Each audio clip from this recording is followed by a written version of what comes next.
Hello everyone, welcome to Top Taleem. जैसे कि आपको पता है कि आपके अब मिड टर्म होने ही वाले हैं, तो आपके डायरेक्टर ऑफ एजुकेशन ने आपके प्रैक्टिस पेपर भेज दिए हैं, तो आज हम उसको ही सॉल्व करेंगे। चलिए शुरू करते हैं। इसका पहला सवाल है जो आपका सेक्शन ए में है। ये आपका गैर दरसी नसरी इक्तिसाब में से होगा, यानी कि जो आपने पढ़ा नहीं है अभी तक उसमें से है, और ये आपका कुल 5 नंबरों पर मुश्तमिल है और MCQ बेस्ड है ये। ठीक है, तो चलिए देखते हैं क्या हमारा इक्तिसाब है, यानी कि कौन सा हमारा पैसेज है इसमें। मैंने कृष्णचंद के अफसाने मुख्तलिफ रिसालों में पढ़े थे। उन दिनों वो उभरते हुए अफसाना निगार थे। दिल्ली रेडियो पर मुलाजिम होकर आए थे। पितरस बुखारी का ज़माना था। वो रेडियो के आला अफसर थे। उनके छोटे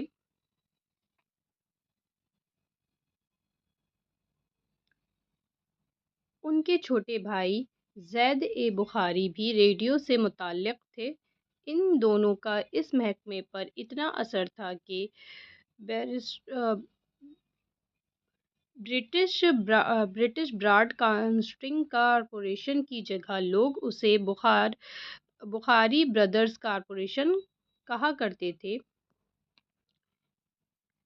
इनके ज़माने में सभी अच्छे लिखने वाले रेडियो पर आ गए थे, ख़ास तौर पर पंजाब के लिखने वाले। इनमें उनमें गवर्नमेंट कॉलेज लाहौर के लड़कों को तरजीह दी जाती थी। तो अब सवाल देखते हैं। दर्ज झेल बिला इक्तिसाब के मुसन्निफ ने कृष्णचंद के अफसाने कहाँ पढ़े थे?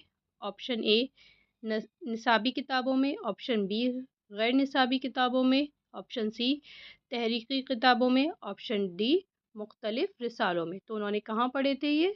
मुख्तलिफ रिसालों में। तो ऑप्शन डी इसका सही आंसर हो जाएगा। सवाल नंबर 2 है, कृष्णचंद किस के ज़माने में दिल्ली रेडियो में मुलाजिम होकर आए थे? पितरस बुखारी, मुंशी प्रेमचंद, यूसुफ जफ़र या यूसुफ नाजिम। तो पितरस बुखारी के ज़माने में आए थे। ऑप्शन ए इसका सही जवाब हो जाएगा।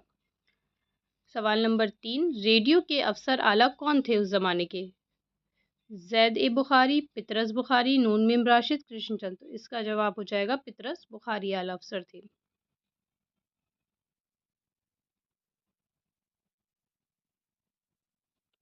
पितरस बुखारी और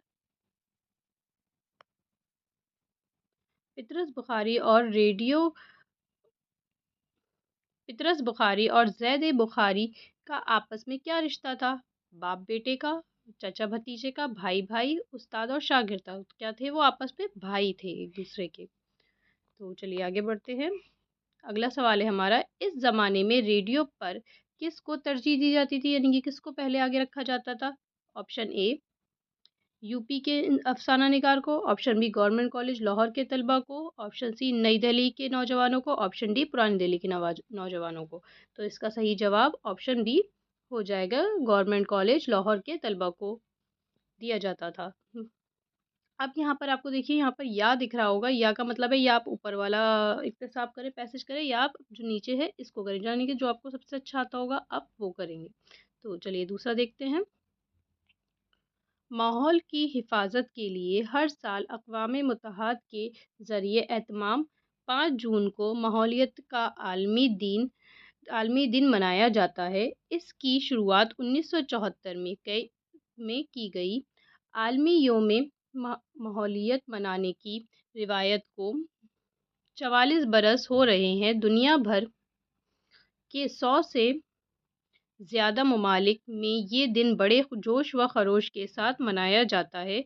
योम माहौलियत मनाने का मकसद आवाम को माहौल के तहफ़्फ़ुज़ के लिए बेदार करना है, मौसमी असरात और उससे पैदा होने वाली माहौलियाती तब्दीलियों से आवाम को आगाह कराना है, क्योंकि पूरी दुनिया को इस वक्त माहौलियाती आलूदगी का सामना है। तो ये जो इक्तिसाब है ये आपका इन्वायरमेंट के ऊपर है। चलिए देखते हैं इसका सवाल क्या है। माहौल के तहफ़्फ़ुज़ के लिए कौन सा दिन मनाया जाता है? योम तालीम, योम माहौलियत, योम आज़ादी या योम सेहत। तो ऑप्शन बी इसका सही हो जाएगा, योम माहौलियत। सवाल नंबर 2 है, योम माहौलियत किस महीने में मनाया जाता है? जुलाई, दिसंबर, जून, अप्रैल। तो ये जून को मनाया जाता है, 5 जून को। हर साल ये 5 जून को मनाया जाता है और पूरी दुनिया में। सवाल नंबर 3, योम माहौलियत का मकसद क्या है? लोगों को सैर परे जाना, यानी कि लोगों को सैर पर ले जाना। सवाल नंबर 3, यो सवाल नंबर 3, योम माहौलियत का मकसद क्या है? लोगों को सैर पर ले जाना, माहौल को बचाने के लिए की अहमियत बताना, खेल खेलना, फिल्में देखना। तो ऑप्शन बी इसका सही हो जाएगा, माहौल को बचाने की अहमियत बताना। सवाल नंबर 4, आलमी योम माहौलियत की शुरुआत किस साल में हुई थी? 1984, 1990, 1974, 1978। तो किस में हुई थी? 1974 में। योम माहौलियत किसके ज़रिए एहतमाम मनाया जाता है, यानी कि कौन इसको करता है? स्कूल के, कौम मुत्तहद के, डाक खाने के या अस्पताल के? तो ऑप्शन बी इसका सही हो जाएगा, अक़वाम मुत्तहद के। अब सवाल नंबर 2 देखते हैं। ये आपका गैर दरसी इक्तिसाब से शेरी इसनाफ है, यानी कि इसमें आपको कोई गैर दरसी नज़्म दी गई है जो आपकी बुक की नहीं है। तो देखते हैं क्या नज़्म है। देख कर चलना कुचल जाए ना चूटी राह में, आदमी को बेज़बानों से भी उल्फत चाहिए है, इसी में भेद इज्जत का अगर समझे कोई, छोटे बच्चों को बाजारों की इत्तलात चाहिए। इल्म कहते हैं जिसे सबसे बड़ी दौलत है ये, ढूंढो ढूंढो इसको अगर दुनिया में इज्जत चाहिए। सब बुरा कहते हैं लड़ने को, बुरी आदत है ये, साथ के लड़के जो हों उनसे रफ़क़त चाहिए। हो जमात में शरारत करने वाले भी अगर, दूर की उनसे फ़क़्त साहब सलामत चाहिए। तो ये आपको नज़्म दी गई है। चलिए सवाल देखते हैं अब इस पे मुश्तमिल सवाल क्या है। पहला सवाल है, शायर ने किसको सबसे बड़ी दौलत कहा है? पीरों को, इल्म को, चांदी को, ज़मीन को? तो इल्म को सबसे बड़ी दौलत कहा है। अगला सवाल है, लड़ने को कौन लोग बुरा कहते हैं? सब लोग, डॉक्टर, पुलिस और वकील। तो ऑप्शन ए इसका सही हो जाएगा, सब लोग बुरा कहते हैं लड़ने को। साथ के लड़कों से साथ के लड़कों से क्या होना चाहिए? हकीकत, रहमत, आदत, रफ़क़त। तो साथ के लड़कों से रफ़क़त होनी चाहिए। ऑप्शन बी, शरारती बच्चों के साथ क्या बर्ताव करना चाहिए? रहमत, हकीकत, सलामत, रफ़क़त। तो ऑप्शन सी इसका सलामत हो जाएगा। इज्जत के भेद इज्जत का भेद किस में छिपा है? इल्म में, दौलत में, शरारत में? इल्म में, दौलत में, इल्म में, दोस्त में, शरारत में, जमात में? तो इज्जत का भेद इल्म में छुपा है। अब यहाँ पर आपको, इसमें भी आपको या का ऑप्शन मिल जाएगा, दोनों में से कोई एक करने होंगे इसमें भी आपको। तो चलिए देखते हैं कौन सी दूसरी नज़्म दे रखी है। देर से एक नासमझ बच्चा एक खिलौने के टूट जाने पर इस तरह उदास बैठा है जैसे मैयत करीब रखी हो और मरने के बाद सरसर बात मरने वाले की याद आती हो। जाने क्या ज़रा तौफ़्क़ से सोच बता लिए और रोता है, लेकिन इसे खबर कहाँ इसको, लेकिन इतनी खबर कहाँ इसको, ज़िंदगी के अजीब हाथों में ये भी मिट्टी का एक खिलौना है। यानी कि ये नज़्म क्या कह रही है कि बच्चा अपने खिलौने के लिए तो रो रहा है, ऐसे रो रहा है जैसे उसके पास मैयत रखी हो, लेकिन इसको यही नहीं पता कि ये क्या है, एक दिन ये भी क्या है, मिट्टी का खिलौना ही है, इसको भी इसी तरह ख़त्म हो जाना है। जिस तरह उसका खिलौना टूट गया उस तरह ही इसको भी एक दिन ख़त्म ही हो जाना है। बच्चा उदास क्यों बैठा था? खिलौने कम थे, खिलौने पुराने हुए, खिलौनों के टूट जाने पर, खिलौनों के गायब हो जाने पर। तो ऑप्शन सी इसका सही हो जाएगा, खिलौनों के टूट जाने पर। अगला सवाल देखते हैं, सवाल नंबर 2। तोक़फ़ का मतलब है ताकत, व वक़्फ़ा, तौफ़ीक और खुशी। तो इसका हो जाएगा तौफ़ीक। टूटे खिलौने को किससे तशबीह दी गई है? मैयत से, ज़िंदगी से, मिट्टी से या फूल से? तो मैयत से इसको तशबीह दी गई है। शायर ने मिट्टी का खिलौना किसे कहा है? ज़िंदगी को, मौत को, हाथों को, नासमझ को? तो ज़िंदगी को मौत का खिलौना कहा है।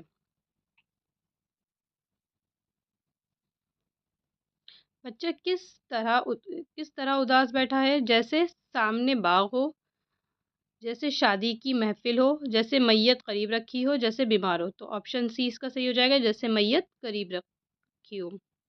अब सवाल नंबर 3 पे आ जाते हैं। ये सवाल नंबर 3 भी आपका इक्तिसाब है, यानी कि पैसेज है, लेकिन ये आपका दरसी किताब की नसरी इक्तिसाब है। देखते हैं क्या दिया हुआ है।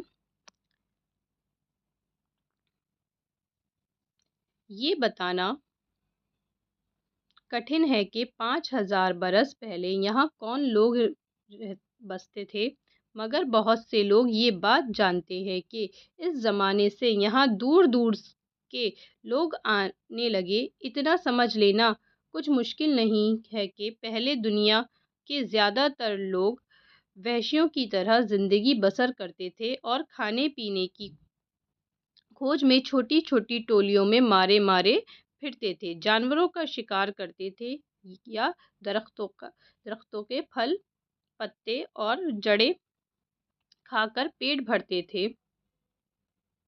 इनमें से कुछ लोग यहाँ भी पहुँचे। उनकी कई नस्ल के लोग अब भी बंगाल, बिहार, छोटा नागपुर और विंध्याचल के पहाड़ों के करीब पाए जाते हैं। वो जो ज़बान बोलते थे, वो आज भी अलग है। इनमें से कोल और मांडा कबीला मशहूर है, अपनी बोलियाँ बोलते हैं। उनके 1000 डेढ़ हज़ार बरस के बाद द्रविड़ लोग पश्चिम की तरफ से आए। वो लोग जिन्हें द्रविड़ कहा जाता है, यहाँ उन्होंने खूब तरक्की की। आज भी मद्रास, मैसूर, आंध्र प्रदेश और केरला में यही लोग आबाद हैं। तुमने तमिल, तेलुगु ज़बानों के नाम सुने होंगे, ये उन्हीं लोगों की ज़बानें हैं। तो ये इक्तिसाब आपकी कौन-सी नज़म का है?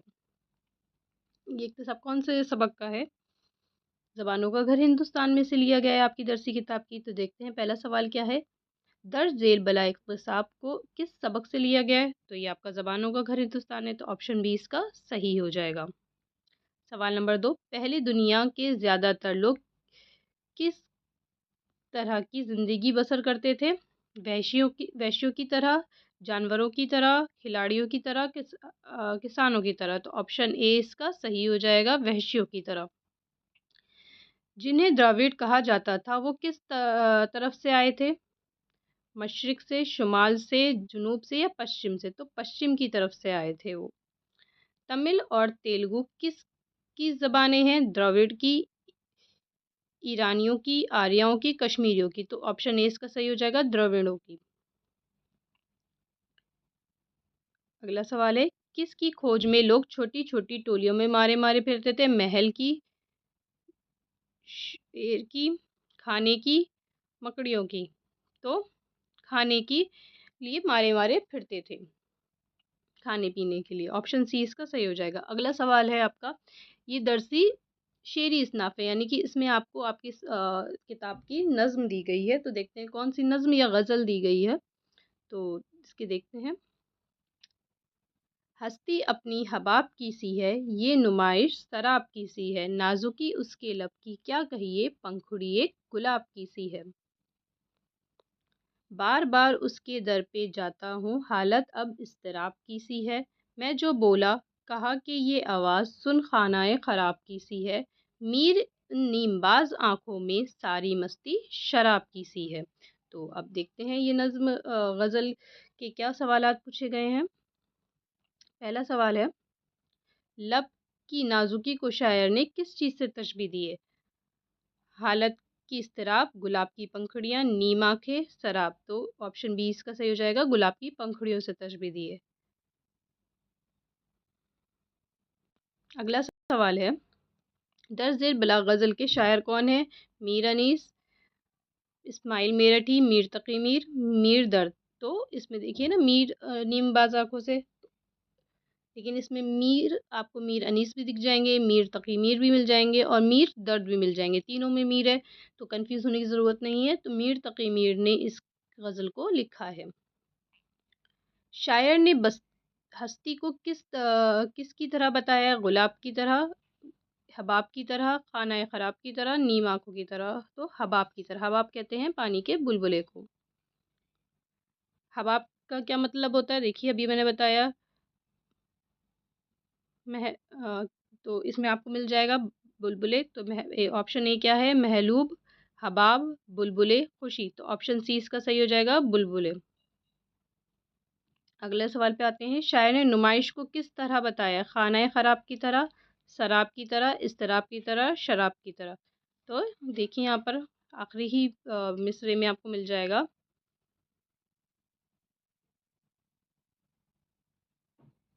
उसी खानाए खराब की सी है।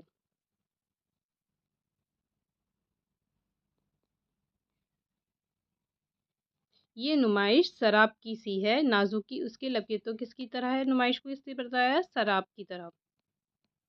तो यहाँ पर ऑप्शन बी आपका सही हो जाएगा, शराब। अब यहाँ पर आता है आपका सेक्शन बी। सेक्शन बी जो होता है वो आपका तहरीकी महारत यानी कि राइटिंग स्किल पर मुश्तमिल होता है। इसमें आपका ऐसे ऐसे, लेटर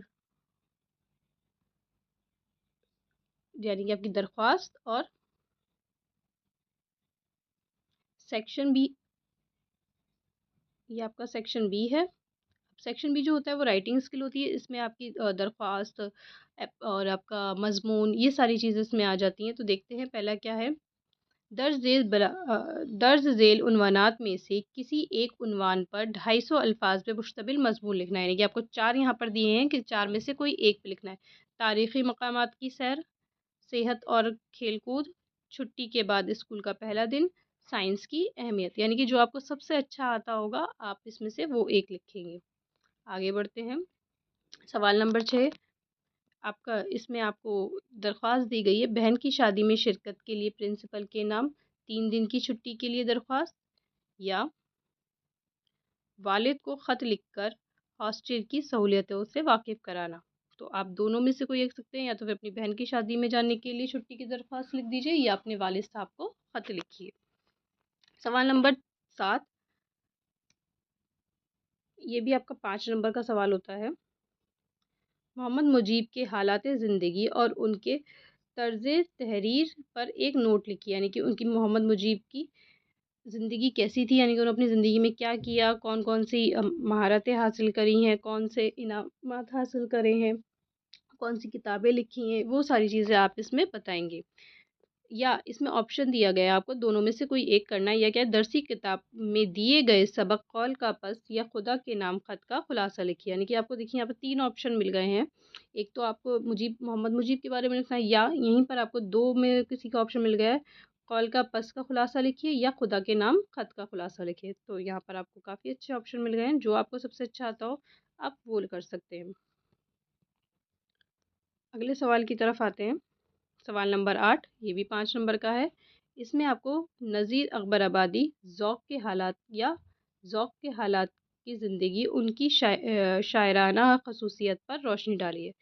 तो यहाँ पर आप नज़ीर अकबर आबादी के बारे में या ज़ौक़ के बारे में लिखेंगे। अब यहाँ पर भी आपको ऑप्शन मिल जाता है। क्या ऑप्शन है? हम्द या नेकी और बदी के शायर ने क्या पैगाम दिया। देखिए यहाँ पर आपको 4 ऑप्शन मिल गए हैं। या तो नज़ीर अकबर आबादी के बारे में लिखिए, ज़ौक़ के बारे में, या नेकी और बदी का मरकज़ी ख़्याल लिखिए, या आप हम्द का मरकज़ी ख़्याल लिखिए। यानी कि उससे हमें क्या पैगाम मिलता है। तो चारों में से जो सबसे अच्छा आता हो आप वो कर लिए। अब आ जाता है हमारा सेक्शन सी। यह आपका कवायद पे मुश्तमिल होता है, यानी कि ग्रामर पे होता है। तो देखते हैं। नीचे दिए हुए मारूज़ी सवालात में से सिर्फ 8 करने हैं आपको। ये ऑप्शन पे है, यानी कि 2 नंबर का एक आपको एमसीक्यू दे रखा है। तो देखते हैं।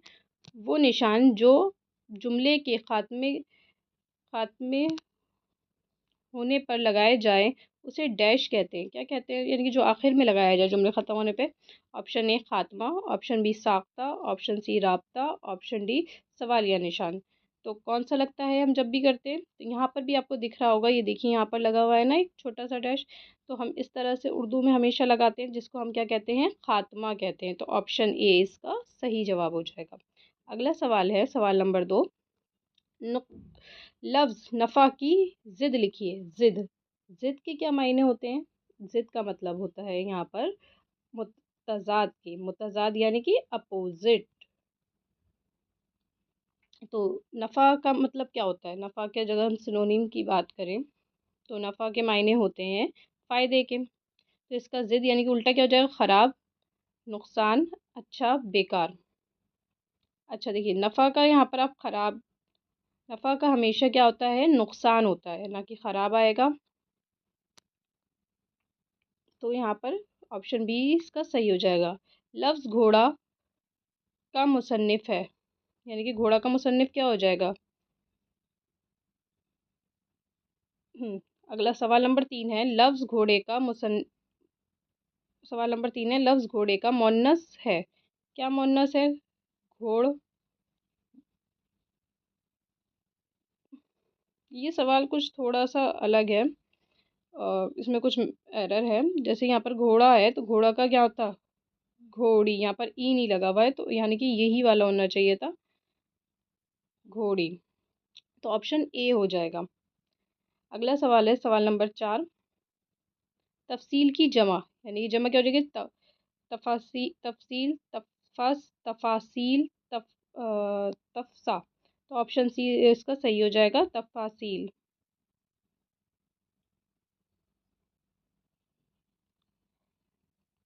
हामिद का घर हामिद कल घर जाएगा। इस जुमले में कौन सा फ़ेल है? फ़ेल हाल, फ़ेल मुस्तक़बिल, फ़ेल माज़ी, फ़ेल मजहूल। तो इसमें कौन सा फ़ेल है? कल घर जाएगा, यानी कि ये आने वाले वक्त की बात हो रही है, तो फ़ेल मुस्तक़बिल हो जाएगा। अगला सवाल है सवाल नंबर 4। लफ्ज़ हयात का मुतरादिफ, मुतरादिफ के क्या मायने होते हैं? उस यानी कि पर्यायवाची, जिसको आप सिनोनिम्स भी कहते हैं। हयात, हयात के मायने ही होते हैं जिंदा के। तो यहाँ पर झूठ, दुनिया, जिंदगी, मौत दे रखा है, तो इसका मुतरादिफ हो जाएगा जिंदगी। सवाल नंबर 7 है, हम साबका वाला मुरक्कब अल्फाज है। यहाँ पर हम से कौन सा लफ्ज़ बना हुआ है? देखिए, और साबका है। साबका जो आगे लगते हैं, लाइका जो पीछे लगते होते हैं। हम, हमायूं, हमारा, हम सफ़र, बाहम। तो यहाँ पर हो जाएगा ऑप्शन सी, हम सफ़र। किसी की बात को उसी के अल्फाज में नकल करते हुए जो अलामत लगाई जाती है, उसे क्या कहते हैं? वोवेन, सवालिया निशान, फज्जिया निशान, या कवासीन। तो उसे वोवेन कहते हैं। जो कोटेशन मार्क होता है इस तरह का, यानी कि आप किसी की बात को कोट कर रहे हो, तो उसे कहते हैं वोवेन। किसी ख़ास शख्स, ख़ास जगह और ख़ास चीज़ के नाम को डैश कहते हैं। इसमें नकरा, इसमें मारफा, इसमें ज़मीर। तो इसमें मारफा कहते हैं ख़ास शख्स, जगह या चीज़ के नाम को। अगला होता है आपका आखिरी सवाल है ये ग्रामर का। ज़ेल के किसी किसी लफ्ज़ में लाहिका का इस्तेमाल हुआ, यानी किस लफ्ज़ में लाहिका का इस्तेमाल हुआ? ऑप्शन ए खुशगवार, ऑप्शन बी बदज़बान, ऑप्शन सी बदकिस्मत, ऑप्शन डी ज़रूरतमंद। लाहिका क्या होता है? जो पीछे लगकर लफ्ज़ बनाए। तो यहाँ पर ऑप्शन डी इसका सही हो जाएगा, ज़रूरतमंद, यानी कि मंद क्या लगा है? पीछे लगा है। इस तरह ये आपके कवायद पूरे होते हैं। 10 सवाल है, इसमें 10 में से आपको कोई 8 करने हैं। जो अच्छे से आते हो वही 8 करेंगे। अगला सवाल है हमारा सवाल नंबर 10। 10 ज़ेर मुहावरों को जुमलों में इस्तेमाल करिए। तो क्या हो जाएगा? दांतों में उंगलियां दबाना, पाँव उखाड़ना। तो दांतों में उंगलियां दबाने का क्या हो जाएगा?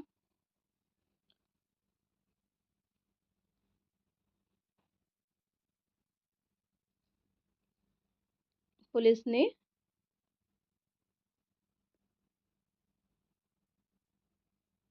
पुलिस के आते ही चोर ने दांतों अपनी उंगलियां दांतों में दबा ली, यानी कि इंसान जब डर जाता है तब ये वाला मुहावरा बोला जाता है। पाँव उखाड़ना, रजिया सुल्तान की फौज ने रज़ी सुल्तान की फ़ौज ने तुर्की सरदारों के पाँव उखाड़ दिए। पाँव उखाड़ने का मतलब होता है हरा देना।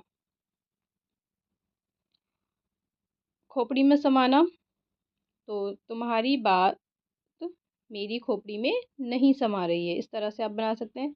भेस बदलना, भेस बदलने का हो जाएगा वो बात बात पर भेस बदल लेता है, यानी कि अपनी बात पे नहीं टिका रहता है। हिस्सा द अदब, ये अदब पे है। सेक्शन डी यानी कि आपके सवाल जवाब पर मुश्तमिल है। तो दर्ज झेल सवालातों के जवाब लिखने हैं इसमें। अकबर रघुपत की किस बात से मुतासिर हुआ था? तो अकबर रघुपत की कि वो अपनी बात का इतना पक्का था कि उसने जब सुना कि सिपाही को मेरी वजह से गिरफ्तार कर लिया है और वो उससे वो उसकी वो बादशाह अकबर के सामने खुद आ गया था, तो इस बात से अकबर बादशाह रघुपत की बात से मुतासिर हुआ था कि वो अपनी बात का पक्का था। शहरों की गंदगी को, अगला सवाल है, शहरों की गंदगी किस तरह दरियाओं में शामिल हो जाती है? तो जो फैक्ट्रियों से निकलने वाला धुआं होता है, फैक्ट्रियों से निकलने वाला जो कूड़ा होता है वो सारा जाके दरिया में यानी कि नदी में मिलता है, और लोग उसी नदी में क्या करते हैं, नहाते हैं, अपने जानवरों को नहलाते हैं, कपड़े धोते हैं और ये सारी चीज़ें डालते हैं, तो क्या हो जाता है, पानी आलूदा हो जाता है। आग जलाना सीखने के बाद इंसान की ज़िंदगी, सवाल नंबर 3, आग जलाना सीखने के बाद इंसानी ज़िंदगी में क्या तब्दीलियाँ आईं? तो क्या तब्दीलियाँ आई थी कि उसने खाना बनाना सीख लिया था, उस पे खाना भून कर खाता था, और वो आग जलाने से वो जानवरों से बचा रहता था। इस तरह से आप लिख सकते हैं। सवाल नंबर 11, सवाल नंबर 12, लेन शो ने BBC